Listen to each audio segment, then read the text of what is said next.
Hello and नमस्कार, आप सभी का अल्फा ऑनलाइन एकेडमी में स्वागत है। और हम लोग चर्चा कर रहे हैं छत्तीसगढ़ पंचायती राज अधिनियम के अंतर्गत अनुच्छेद 243 डी के बारे में, जो कि पंचायतों में आरक्षण से संबंधित है। इसके अंतर्गत हम 73वां संविधान संशोधन 1992 के बारे में चर्चा करेंगे कि उसमें किस प्रकार से SC, ST, OBC व महिला वर्ग के लिए आरक्षण का प्रावधान है। उसी प्रकार से छत्तीसगढ़ पंचायती राज अधिनियम 1993, पेशा अधिनियम 1996 तथा छत्तीसगढ़ संशोधन अध्यादेश 2024 के बारे में चर्चा करेंगे।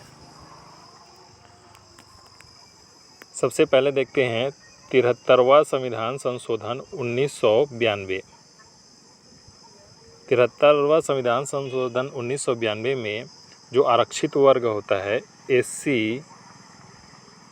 ST, OBC व महिला, 73वां संविधान संशोधन 1992 के अंतर्गत SC व ST को जनसंख्या के अनुपात में आरक्षण प्रदान किया जाता था या प्रदान किया जाता है। 73वां संविधान संशोधन 1992 के अंतर्गत OBC के लिए आरक्षण का कोई प्रावधान नहीं था, जबकि महिलाओं के लिए 33% के आरक्षण का प्रावधान किया गया था। 73वां संविधान संशोधन 1992 के अंतर्गत SC व ST को जनसंख्या के अनुपात में आरक्षण दिया जाना था। OBC के लिए इसमें आरक्षण का कोई प्रावधान नहीं था, जबकि महिलाओं के लिए 33% आरक्षण का प्रावधान किया गया था। छत्तीसगढ़ पंचायती राज अधिनियम 1993। छत्तीसगढ़ पंचायती राज अधिनियम 1993 के अंतर्गत SC, ST के लिए क्या प्रावधान था, OBC के लिए क्या प्रावधान था तथा महिला के लिए क्या प्रावधान है। तो छत्तीसगढ़ पंचायती राज अधिनियम 1993 के अंतर्गत SC व ST कैटेगरी के व्यक्तियों को जनसंख्या के अनुपात में आरक्षण दिया जाना है तथा OBC वर्ग के व्यक्तियों को 25% के आरक्षण का प्रावधान किया गया। लेकिन यह 25% आरक्षण कब दिया जाएगा?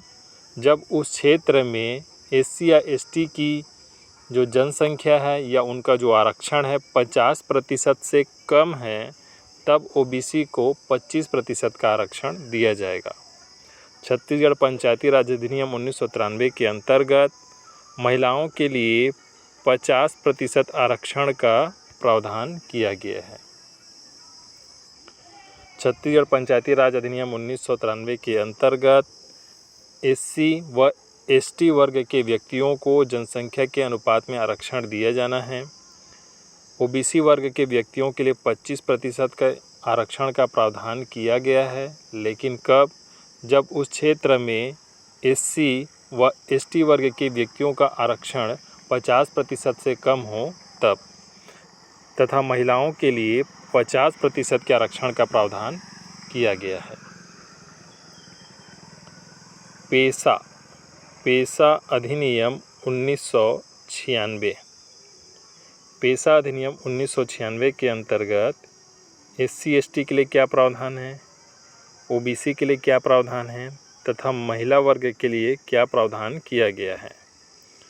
तो पेशा अधिनियम 1996 के अंतर्गत अनुसूचित जाति व अनुसूचित जनजाति वर्ग के व्यक्तियों को जनसंख्या के अनुपात में आरक्षण का प्रावधान किया गया है, जो किसी भी परिस्थिति में 50% से कम नहीं होना चाहिए। पेशा एक्ट या पेशा अधिनियम 1996 में OBC के लिए आरक्षण का प्रावधान नहीं है, जबकि महिलाओं के लिए 50% आरक्षण का प्रावधान किया गया है।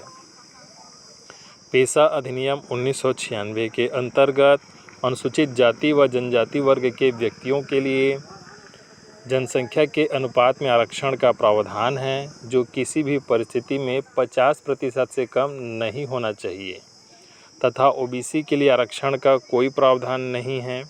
महिलाओं के लिए 50% आरक्षण का प्रावधान है।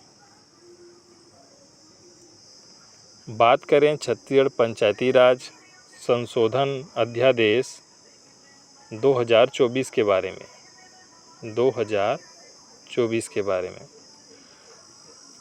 तो इसमें एससी व एसटी वर्ग के लिए क्या प्रावधान किया गया है, ओबीसी वर्ग के लिए क्या प्रावधान किया गया है तथा महिला वर्ग के लिए क्या प्रावधान किया गया है। तो अध्यादेश 2024 के अंतर्गत अनुसूचित जाति व जनजाति वर्ग के व्यक्तियों को जनसंख्या के अनुपात में आरक्षण प्रदान किया जाना है। ओबीसी के लिए जो आरक्षण का प्रावधान 25% था, उसे अधिकतम 50% किया गया है जनसंख्या के अनुपात में। लेकिन कब? जब उस क्षेत्र में अनुसूचित जाति व जनजाति वर्ग के व्यक्तियों को मिलने वाला आरक्षण 50% से कम हो तब, तथा महिलाओं के लिए 50% आरक्षण का प्रावधान किया गया है।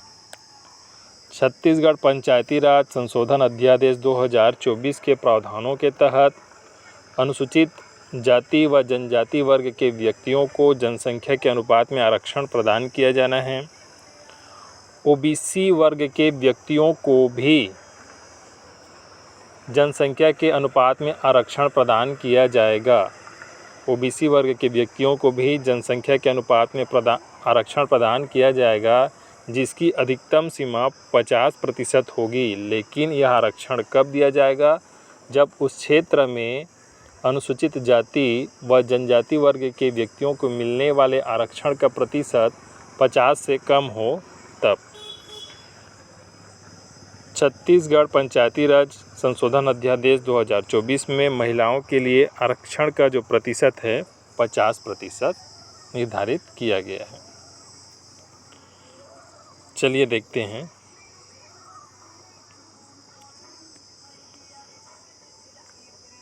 अनुच्छेद 243D पंचायत में सीटों के आरक्षण से संबंधित अनुच्छेद है।